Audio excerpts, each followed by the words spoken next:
Operation अज़्म इस्तेहकाम जो है उसका टारगेट भी 2 सूबे हैं कि ताकि ये नहीं है कि ये बैकवर्ड चारों सूबों में होगा, ये एक टारगेटेड ऑपरेशन होगा। त्याग साहब, ये मैं देख रही थी एक रिपोर्ट है centre for research and security studies की भी, उसमें भी उन्होंने ये कहा KPK के हवाले से, बलूचिस्तान के हवाले से वहाँ पे दहशतगर्दी जो इसमें इजाफा हो रहा है।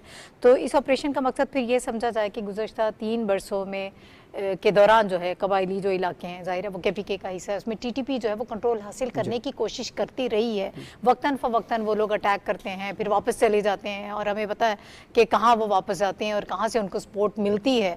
तो इसको ख़त्म करने के लिए और फिर बहुत ज़रूरी ये भी था, जैसे वज़ीर आज़म साहब ने भी कहा कि अब पाकिस्तान में नो गो एरियाज़ नहीं हैं, वो आते हैं, अटैक करते हैं, फिर गायब हो जाते हैं, चले जाते हैं और कंट्रोल हासिल करने की कोशिश कर रहे हैं, हमें उसको रोकना है।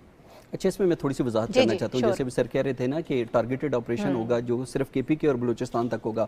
मेरा ख्याल है कि इसका जो दायरे कार है वो सिर्फ 2 सूबों तक नहीं होगा, पूरे पाकिस्तान तक बढ़ाया जाएगा। उसकी बुनियादी तौर पर वजह यह है कि ज़ोब हमले के अलावा अगर हम मियां वाली एयर बेस हमले की बात करें तो वहाँ पे जो दहशतगर्द अनासर थे उनके पास कौन सा असला था? वो असला था जो अमरीका और नेटो अफगानिस्तान के अंदर इस्तेमाल कर रहा था और जिन्होंने हमला किया उन्होंने वही असला इस्तेमाल किया। तो पाकिस्तान के अंदर अगर हम पंजाब की भी बात करें तो यहाँ पे भी अगर कोई दहशतगर्दी की कार्रवाई होती है उसके अंदर भी अगर अमरीका और नेटो असला इस्तेमाल होता है तो फिर इसको हम सिर्फ टारगेटेड ऑपरेशन करके 2 सूबों तक तो महदूद नहीं कर सकते। अच्छा, दूसरी बात यह है कि ये पाकिस्तान के अंदर अचानक से दहशतगर्दी के वाकयात के अंदर इजाफा क्यों हुआ?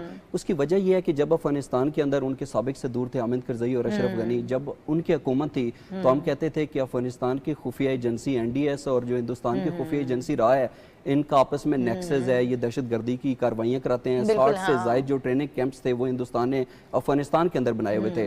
तो पाकिस्तान को तवक्को थी कि जब भी कभी वहाँ पे अफगान तालिबान की हुकूमत आएगी तो शायद पाकिस्तान के लिए एक साजगार माहौल फराहम किया जाएगा। लेकिन बदकिस्मती से हमने देखा कि अभी अफगानिस्तान के अंदर अफगान तालिबान की अबूरी हुकूमत है, उनकी सरपरस्ती उनकी जो है वो उनके बिल्कुल सामने सब कुछ हो रहा है, लेकिन आप इसको मानते नहीं हैं। कह लें तो ये अगर वहाँ से TTP के दहशतगर्द या कोई और दहशतगर्द तंजीम अमरीका और नेटो का असला इस्तेमाल कर रहे हैं तो उनकी मर्जी के बगैर तो नहीं हो सकता। अमन मुआहदा जो हुआ था उनका दोहा के अंदर, उसके अंदर उन्होंने यकीन दहानी करवाई थी कि अफगानिस्तान की सरजमीन किसी और मुल्क के खिलाफ इस्तेमाल नहीं होगी, लेकिन बस ये यकीन दहानी रही है।